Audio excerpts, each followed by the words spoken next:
Bueno, queridos alumnos, vamos a comenzar la clase número 3 del curso de producción de plantines correspondiente a la propuesta educativa para el ciclo 2020 del Centro de Formación Profesional Suboficial Omar Santiago Cisneros de Quequén. Es un servicio perteneciente a la Dirección General de Cultura y Educación de la provincia de Buenos Aires. Bueno, vamos a continuar en esta clase, la número 3, con el trabajo de producción de plantines de especies anuales que hemos venido desarrollando desde las dos clases anteriores. Hemos estado trabajando hasta ahora en conceptos básicos, ¿no? Vinculados con características desde la estructura y la calidad de las semillas, que va a ser nuestro insumo, y el espacio donde se va a desarrollar este ciclo productivo, que es el suelo o sustrato. Y hoy vamos a redondear este tema para continuar en las próximas clases con la obtención de plantines por otros caminos. Bueno, merecen algunas aclaraciones con respecto a lo que estuvimos hablando, ¿no?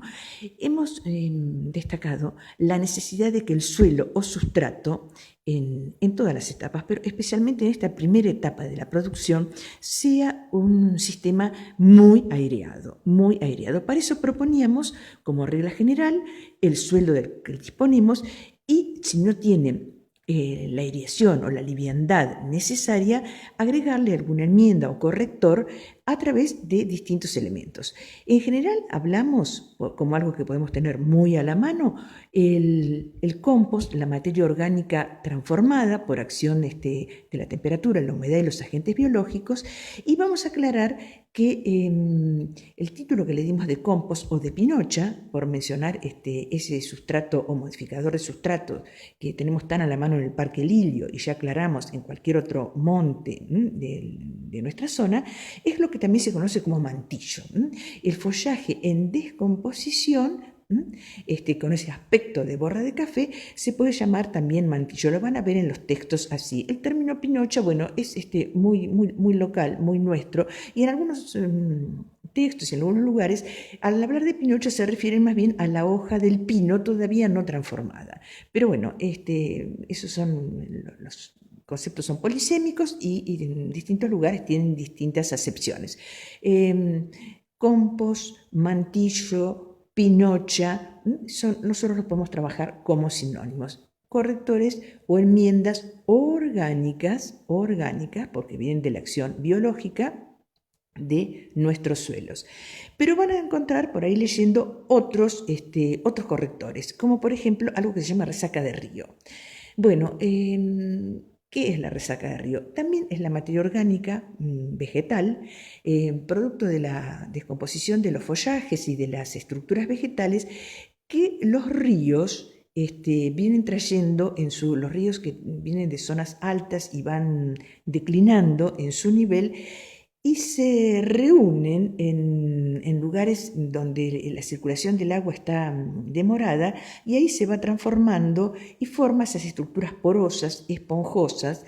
Pero aclaremos, no son propias de todos los ríos. No todos los ríos producen resaca de río o producen una resaca que tenga las características que nosotros tenemos para enmendar los suelos. ¿Dónde nosotros encontramos resaca de río? En los suelos del delta, del delta del Paraná, por ejemplo, donde viene el río Paraná, viene trayendo desde el Mato Grosso restos de toda la selva, esos bosques en galería, bueno, toda esa materia orgánica, los camalotes, se va trayendo, se va acumulando, y esa transformación de la materia orgánica en esas particulares condiciones de humedad y temperatura va transformándose en una sustancia muy apropiada para los fines que nosotros tenemos.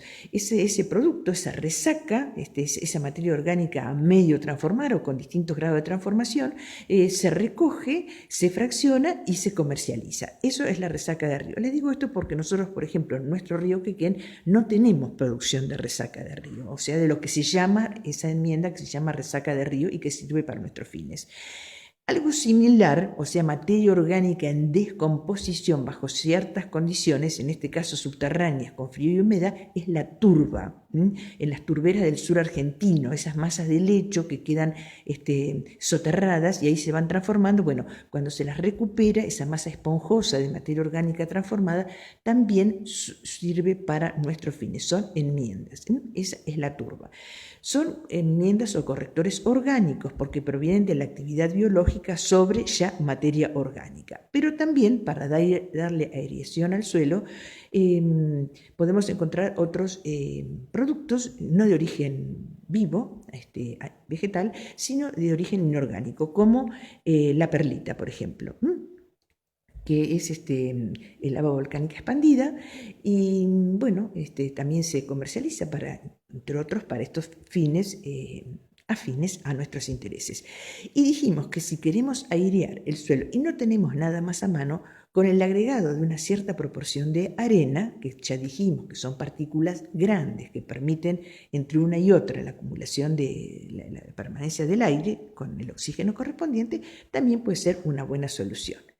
Bueno, acá tenemos un panorama entonces del suelo y los posibles caminos, las posibles incorporaciones para mejorar sus condiciones físicas, o sea, su capacidad para almacenar el aire y para permitir el drenaje de cierta proporción de la humedad a través del agua y la retención de cierta otra para crear sobre esas semillas que vamos a colocar las condiciones necesarias para su germinación.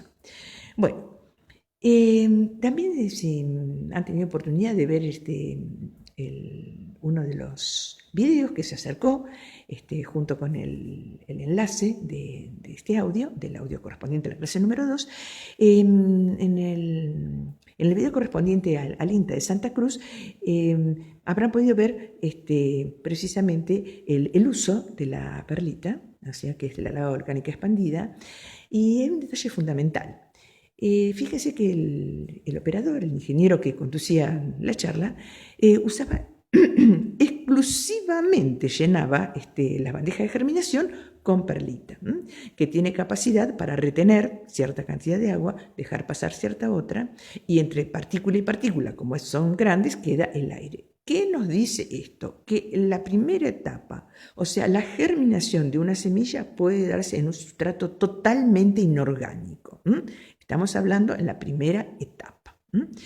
Bueno, también otra cosa interesante, que por eso el video fue propuesto, en esas técnicas de costo cero, estamos haciendo un poquito una revisión de lo que vimos en la última clase, porque él planteaba el uso de la bandeja de germinación, el plug, que llamamos nosotros, o sea, con las celdas, los alvéolos, esa especie de gran cubetera de 144 celdas, como él bien explicaba, y la bandeja.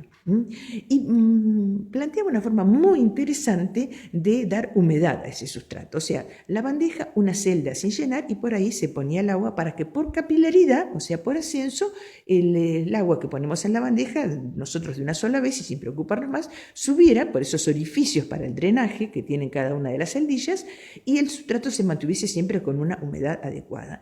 No es un detalle menor, porque regar y mantener que la humedad llegue a cada una de las celditas y mantener la humedad, que como son chiquitas retienen poco, es una tarea de cuidado. No es difícil, pero es de cuidado. Teniendo el agua en la bandeja es una forma de alivianar esta tarea que en esta primera etapa casi es una de las más importantes que vamos a tener.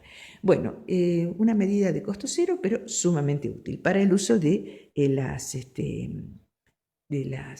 esa bandeja de germinación. Otra cosa que muy interesante de tener en cuenta también, él trabajaba con llamamos semilla, pero bueno, era un fruto, él también lo explicó muy bien, de selga, o sea, es un fruto que tiene varias semillas, y bueno, poner una por celdilla. ¿Por qué? Porque la siembra en realidad, trabajando con las celdillas es bastante fácil. Ponemos una o unas pocas por cada celdilla. Cuando trabajamos en un cajón o en una lata de dulce de batata o en una caja, bueno, las siembras tienen que ser ralas. ¿Por qué ralas? Porque tenemos que tener en cuenta que a cada plántula cuando nazca, que va a tener su tamaño, le tenemos que dar, aparte de las condiciones físicas, espaciales, tiene que tener su espacio. Si está muy densa la siembra, como dice el viejo refrán, como perejil en maceta, las plántulas no tienen buen desarrollo. Y hay que ralear, pero no es sencillo, porque queriendo arrancar, algunas arrancamos más de la cuenta y otras nos quedan mal arraigadas. O sea que cuando más chiquita es la semilla, más rala tiene que ser la siembra, aunque nos parezca que estamos poniendo poco. En realidad no tenemos que pensar lo que ponemos en el momento, sino lo que va a ocupar esa plántula una vez que crezca.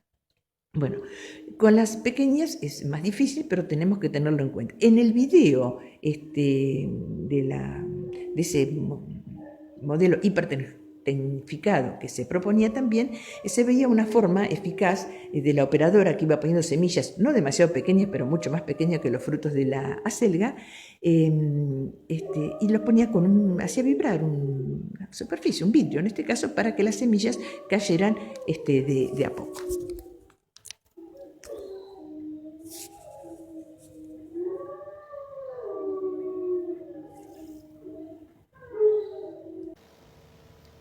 Bueno, calmada la jauría, vamos a seguir con nuestra charla. Teniendo en cuenta ya las condiciones físicas que va a encontrar la semilla, que vamos a poner en las bandejas, en los cajones, en el recipiente elegido, vamos a ir analizando las distintas circunstancias que se pueden ir dando. Una costumbre o una práctica muy extendida y por ahí también recomendada, es la cobertura del espacio que nosotros tenemos. Vamos a reiterar, nosotros estamos planteando la producción de plantines en el espacio urbano doméstico. De alguna manera, muchas veces queremos repetir lo que se hace en las grandes explotaciones, como estos invernáculos que nosotros veíamos. ¿Cómo se consiguen ese microclima deseado y deseable por ahí? Bueno, generalmente con alguna cubierta plástica para que retenga la humedad y la temperatura. Esos son los costados virtuosos, pero decíamos en la clase anterior que estas también son buenas condiciones para que se desarrollen agentes que interfieren en nuestros intereses, como son básicamente los hongos. La humedad es un factor muy favorable al desarrollo de hongos que alteran el normal desarrollo, por no decir a veces la muerte, de los plantines en su desarrollo. Una de las claves para evitar la proliferación de hongos, para mantener un adecuado nivel de humedad que sea lo suficientemente interesante para las plantas, pero que no llegue a ser favorable para los hongos, es la densidad del cultivo. Un cultivo suficientemente ralo, o sea, con las plantines suficientemente separados, ya nos garantiza que no se concentra ese exceso de humedad que permite ya la entrada de los hongos, que se multiplican por esporas, que son microscópicas, pero producen un gran daño. Son parásitos, viven a expensas de las plantas y bueno, y terminan con su muerte.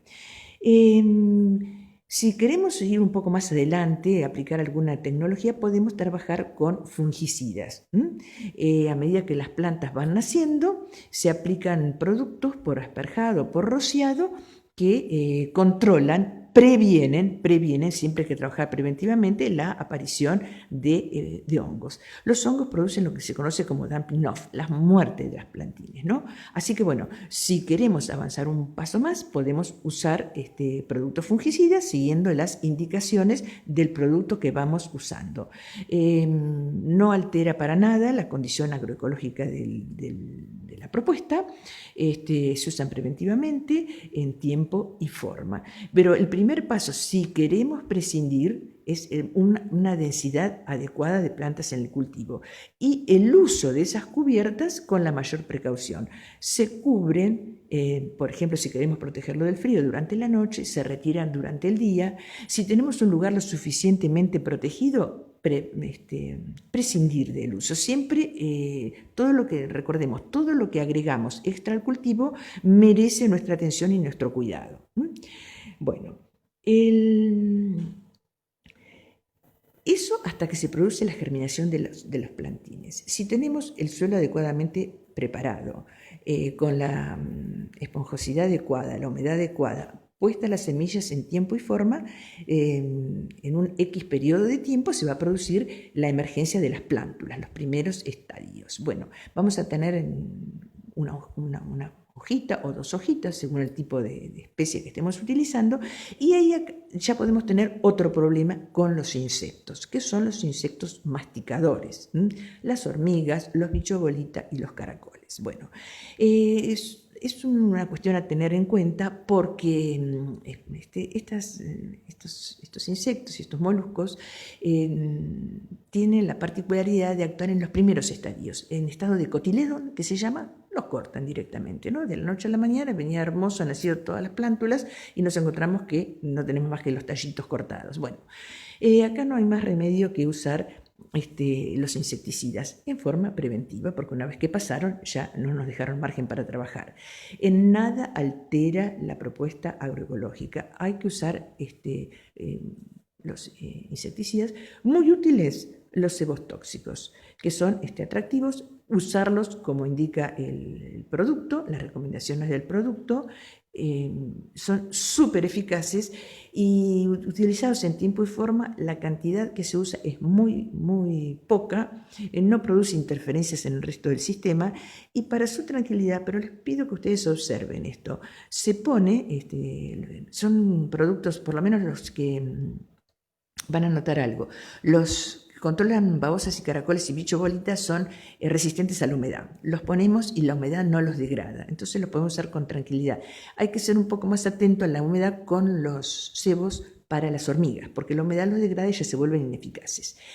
Pero quiero que observen esto, para que no tengan temor de usarlos. Se pone el cebo, las primeras víctimas que quedan ahí caen, pero el resto de las comunidades o de las colonias no son autosuicidas. Donde ven que hay peligro, no vuelven por el cultivo. Obsérvenlo, por favor, y van a ver. No van a tener que agregar una gran cantidad. A poco andar van a ver que esos cebos quedan sin consumir porque estos insectos que, aparte de a nosotros causarnos interferencias, cumplen funciones muy importantes en el resto de la cadena, se retiran y merodean por otros lados. Así que me parece una medida muy prudente, en vez de entrar a veces en complicadas formas de control que no siempre las manejamos, no siempre tenemos esos recursos a mano, usar esto que ofrece el mercado es eficaz y usado en tiempo y forma no ocasiona ningún tipo de problema. O sea, hay que usarlo sin miedo, pero con medida. Bueno,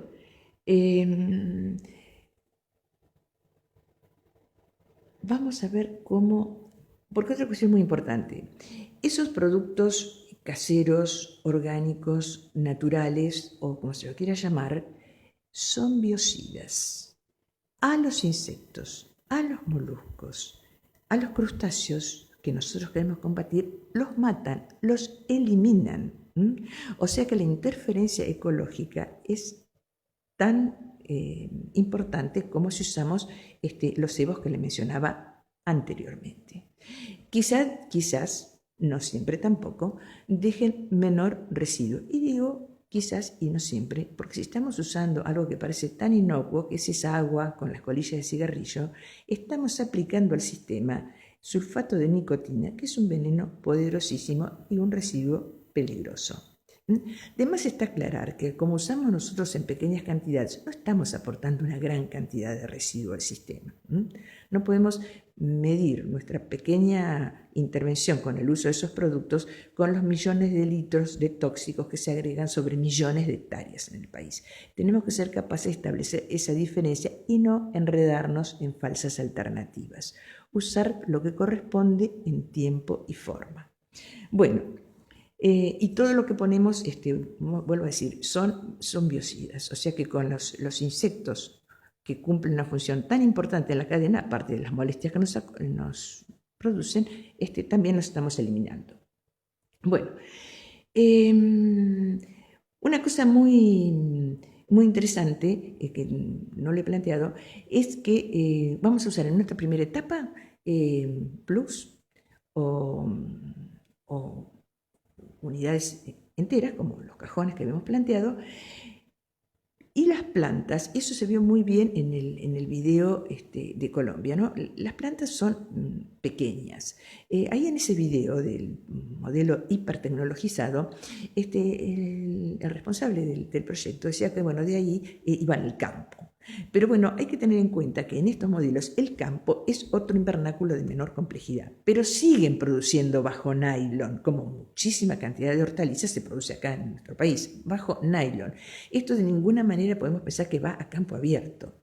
Esa aclaración siempre tenemos que hacerla. Cuando producimos en celdas, las plantines son pequeños. Es bastante difícil que eso pueda ir directamente a nuestra huerta o a nuestro jardín. Es difícil. Merece una etapa intermedia hasta que la planta alcance un mayor tamaño, y es lo que hablamos de repique. Pasar a un envase mayor a una maceta mayor. Cuando hablamos de una maceta de 10 o 12, ¿qué estamos diciendo? Las macetas se clasifican por el diámetro de la boca. Entonces, 10, una maceta 10 es una maceta de 10 centímetros de boca, 12 una maceta de 12 centímetros de boca, o un recipiente equivalente, que nosotros ya hemos hablado cuáles son. Bueno, cuando estamos, una cosa muy importante, estamos hablando de trasplante o de repique. O sea, ya empezamos a mover los plantines desde esa cuna donde se produjo su nacimiento. Bueno, ¿desde cuándo podemos empezar a hacer ese trabajo? Tienen que tener los plantines como mínimo 3 pares de hojas. Antes de eso es imposible moverlo por el daño que van a sufrir las estructuras. No resisten ese cambio. De ahí en adelante, cuando tenga, según las exigencias y las posibilidades de cada uno. En ese video hipertecnologizado ustedes veían los plantines de lechuga para esos restaurantes boutique que eran, no sé, con 2 o 3 pares de hojitas, pero era algo súper específico, ¿no? Salían de los plugs y directamente irían al consumo de ese restaurante sin contenedores. Generalmente no va a ser nuestro caso, pero como mínimo 3 pares de hojas, y en función del uso que se le dé, se verá cómo sigue. Otra cuestión, en todos los videos que hemos visto, los plantines, como se trabaja con un suelo muy bien equilibrado, los sacan del tallito con toda facilidad. No siempre, porque no siempre tenemos el suelo tan bien preparado, eso es posible. Para que el deslizamiento sea factible, nos podemos manejar con la humedad, que no esté demasiado húmedo, o sea, suspendemos 1 o 2 días al río, lo que haga falta para que tenga la solidez suficiente para que salga el pancito entero, y si tuviéramos alguna dificultad para desplazarlo, se introduce un lápiz o un palito por el orificio de drenaje que está abajo de esa macetita, y con eso se ayuda al desplazamiento o al deslizamiento del pan de tierra con todo el paquete de raíces, ¿no? Con eso nos estamos asegurando el éxito de la próxima etapa, porque lo que no podemos permitirnos, tenemos que evitar al máximo, es la pérdida de raicillas. En este momento las preocupaciones nuestras pasan por ese lado, más adelante van a ir por otros carriles. Bueno, el paso de este primer paso de trasplante, si es al lugar definitivo, o de repique, si es un espacio intermedio, tiene que tener una finalidad: limitar al máximo el estrés, o sea, el sufrimiento que tiene ese plantín para pasar de un ambiente de mucho cuidado a uno de menores posibilidades, porque estamos en la etapa de rustificación. Y este es un momento clave, es un momento clave, es una técnica de costo cero, parece imperceptible, pero si esto se cumple con acierto, ya tenemos gran parte de la batalla ganada: minimizar el estrés. Bueno,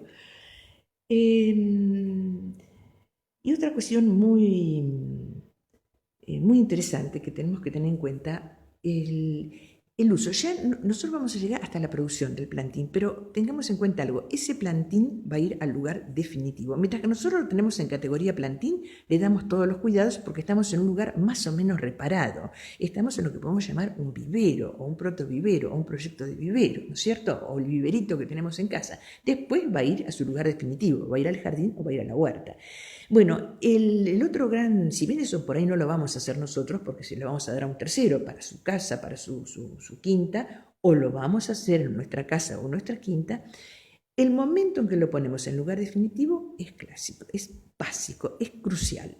Lo tenemos que dar en las mejores condiciones, o sea que ese paso de lo muy cuidado al lugar definitivo, tenemos que minimizar nuevamente el estrés.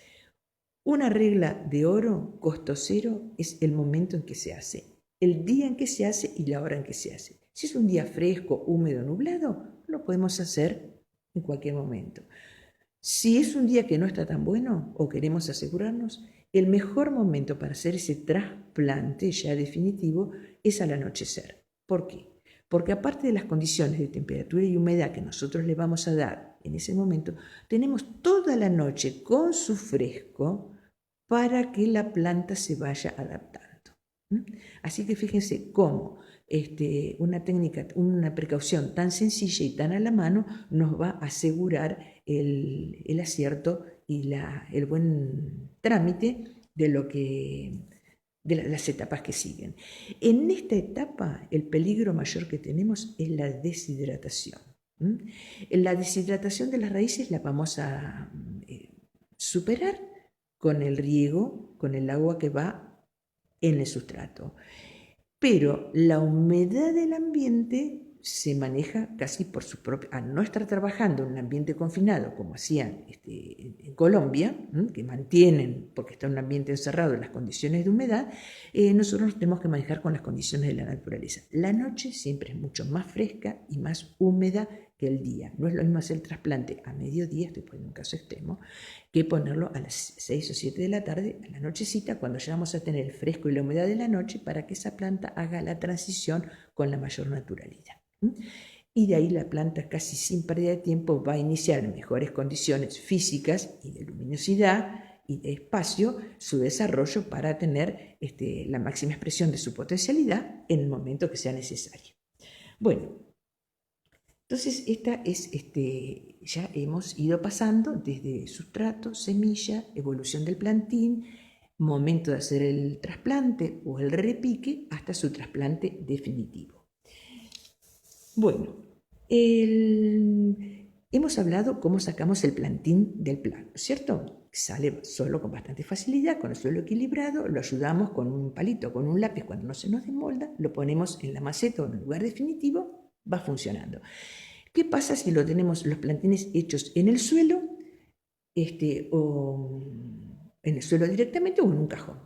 Bueno, ahí no tenemos esa posibilidad. ¿Cómo se sacan los plantines? Por ejemplo, algunos no se hacen en plano. Voy a aclarar, y lo vieron con el invernadero de Colombia. Lo podemos volver a repetir, si yo les pido, si tienen tiempo, revean, porque ya a la luz de estas nuevas consignas que van recibiendo, pueden hacer una lectura más profunda, ¿no? Porque de último, lo que el interés que tenía al presentarles este video es que entre dos modelos, uno muy sencillo como es el nuestro y otro súper sofisticado como es aquel, las cuestiones básicas son las mismas. De pronto se resuelven con otros recursos, pero en los dos sistemas estamos observando las mismas cuestiones. Bueno, ahora sí nos vamos a un terreno donde el ingeniero colombiano y su entrevistador ni se lo imaginan, que es cuando tenemos o en el suelo o en un cajón. Voy a poner, por ejemplo, el caso que se hace mucho, lo hemos hecho nosotros y no tenemos por qué dejar de hacerlo. Plantines de tomate, plantines. Pongo estos casos porque son los más frecuentes y fáciles de visualizar, pero todas las especies, voy a aclarar algo después, se pueden hacer. Ahí, ¿cómo sacamos los plantines? Humedecemos el suelo a punto de barro. Los sacamos muy embarrados, para que las raíces tengan en ese barro, que es el sustrato con gran cantidad de humedad, tengan la protección necesaria para evitar la pérdida de agua. Hay algo que se llama gradiente y todo elemento va de un lugar más concentrado a un lugar menos concentrado. Las raíces, que son jugosas, como ustedes la ven, tienen mucha humedad. El aire que las rodea, cuando lo sacamos del cantero o del cajón, tiene menos humedad. Entonces el agua tiende a ir, por eso se llama gradiente, de la raíz para afuera. Bueno, nosotros con esa cubierta de barro bien llena de agua, estamos haciendo una barrera protectora. Bueno, si nosotros esos plantines los vamos a poner, en una maceta, vamos a hacer un repique o los vamos a poner en nuestra casa, bueno, será cuestión de darle una protección momentánea. Si los vamos a trasladar a otro lugar, los vamos a compartir, los vamos a llevar a una feria, se van a vender, esos plantines envueltos en barro, su sistema radicular se envuelven en una superficie porosa, un papel de diario, por ejemplo, bien mojado, y en una bolsa de nylon para mantener esa humedad. ¿Cómo se nota si estamos haciendo bien el trabajo? No se nos viene abajo el plantín. Por eso era muy interesante que los plantines sean fuertes cuando cuando nosotros lo sacamos. Fíjense que el ingeniero colombiano hablaba, entre otras cuestiones, cómo ellos lo fumigaban con una solución con calcio, ¿no? Para endurecer el tallo. ¿Por qué? Porque con eso artificialmente le dan fortaleza. En general, un plantín, que de los que nosotros vamos a trabajar en huerta o en flores, para saber si ya puede ir al lugar definitivo, ya sea desde el almácigo o desde el lugar de repique, tiene que tener el tallito del grosor de un lápiz fino.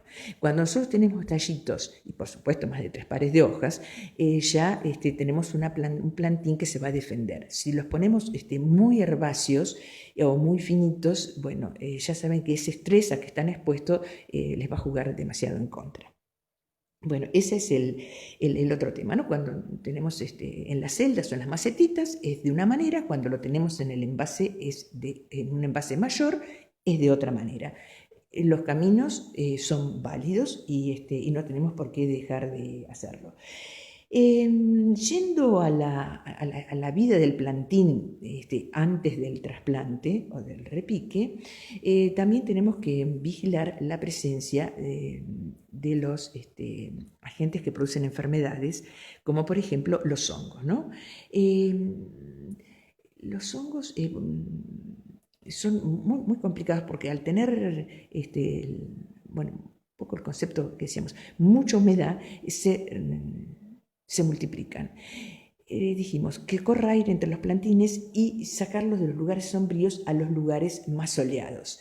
El sol es un potente factor que mata las esporas de los hongos, ¿no? Incluso muchas bacterias. No da buenas condiciones para que se multipliquen. Así que muchas veces, si no queremos ir a los tratamientos preventivos o curativos, preventivos siempre, pero con las plantas más grandes, mejorando la aireación del lugar, sacándolo de un lugar más reparado a un lugar menos reparado, esa circulación del aire seca el ambiente y crea condiciones menos favorables para el desarrollo de las esporas y de los hongos, ¿no? Bueno, entonces, hasta aquí más o menos pienso que hemos dado un panorama general sobre cómo producir plantines de especies anuales, esas que se cumplen todo su ciclo en un año y que por lo tanto tenemos que tener mucho cuidado en la época en que hacemos las tareas, porque no tenemos mucho margen para equivocarnos. Tenemos que hacer coincidir cada etapa de la planta con sus condiciones ambientales. Voy a incorporar al escrito que va adjunto con el correo electrónico un calendario de siembra de especies. No todas son anuales, pero bueno, cuando trabajan, vamos a ver un poquito más adelante que algunas especies no son anuales, pero las manejamos como anuales, entonces van en este calendario. Especies de hortalizas y de flores. La época del año, porque dijimos que hay especies vegetales que tienen una única época de siembra y otras que tienen distintas épocas de siembra. En este calendario, que es un calendario comercial, es un calendario que muy amablemente da a sus clientes una semillería local, la semillería Guernica, muy conocida seguramente por muchos de ustedes, indica las distintas variedades según las épocas del año. Son variedades a veces comerciales. Si no las tienen en el momento, esto nos está indicando que hay variedades para la época, aunque el nombre de la variedad no sea exactamente el que tienen, pero sí el tipo de variedad para hacer la siembra adecuada. El vendedor está al tanto de esas circunstancias y cuando ustedes le piden, les va a proveer la semilla que corresponde. Decíamos, la zanahoria para otoño y para primavera, la acelga para otoño y para primavera, la lechuga, en fin, según las distintas variedades. Vuelvo un poquito antes de cerrar el tema. Si bien se pueden hacer todas las variedades hortícolas, que son las más exigentes por el ciclo anual, en los plugs, o se pueden trasplantar, algunas son más rebeldes al trasplante. El caso de las cucurbitáceas, bueno, en Colombia hacían todo tipo de plantines, ¿no? Pero para nuestros fines, que no vamos a trabajar en ambientes tan protegidos, no es tan sencillo. Entonces, por ejemplo, si vamos a hacer zapallos, pepinos, melones, zapallito de tronco, en fin, tratemos de que esos envases sean biodegradables, que los podamos poner con el propio envase, porque al momento del plantín no hacen demasiada raíz y mucha parte aérea, y entonces en el trasplante se pierde algo de raíz y sufre mucho, se estresa mucho la planta del trasplante, y eso que tiene repercute en el desarrollo posterior y en la producción. Por eso habíamos sugerido que en ese caso, para nuestros fines, esas especies se planten directamente de asiento. Pero sepan, y lo vieron en el video, que todas las especies potencialmente pueden hacerse en una etapa previa. Dependerá de las posibilidades de cada uno y del gusto, cuáles seleccionamos y cuáles no. Para cerrar un poquito esta tercera clase vinculada a la producción de especies anuales, aclaro, son las hortícolas y las de flores, las florícolas, todas se manejan de la misma manera. Y hay otra alternativa que nos da la naturaleza muy interesante, que muchas especies, voy a citar dos, una de hortalizas y otra pero como ejemplo nada más, de flores, el perejil y la caléndula, que tienen la propiedad de autosembrarse o de resembrarse. Hacemos el cultivo, semilla con mucha facilidad y salen plantines abajo de ese cultivo inicial. Bueno, es una manito que nos da la naturaleza para tener un almacigo permanente. Las especies que nacen, los ejemplares, las plantitas que nacen ahí, con todos los recaudos que nosotros conocemos, las recogemos y las repicamos o replantamos en otro lugar. Hay muchísimas especies que tienen esta propiedad.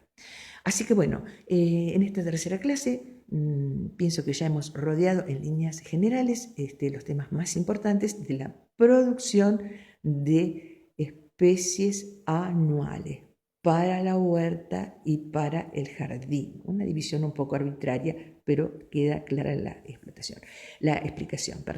En la próxima clase, bueno, este tipo de reproducción se llama reproducción sexual o por semillas. En la próxima clase empezaremos con el tratamiento de los plantines de especies perennes y vamos a seguir con especies que se multiplican por semilla y por otras vías, por gajo, por acodo, por injerto, que es la multiplicación agámica. Bueno, espero que les haya sido la explicación de utilidad y los convoco para la próxima clase, que va a ser la clase número 4.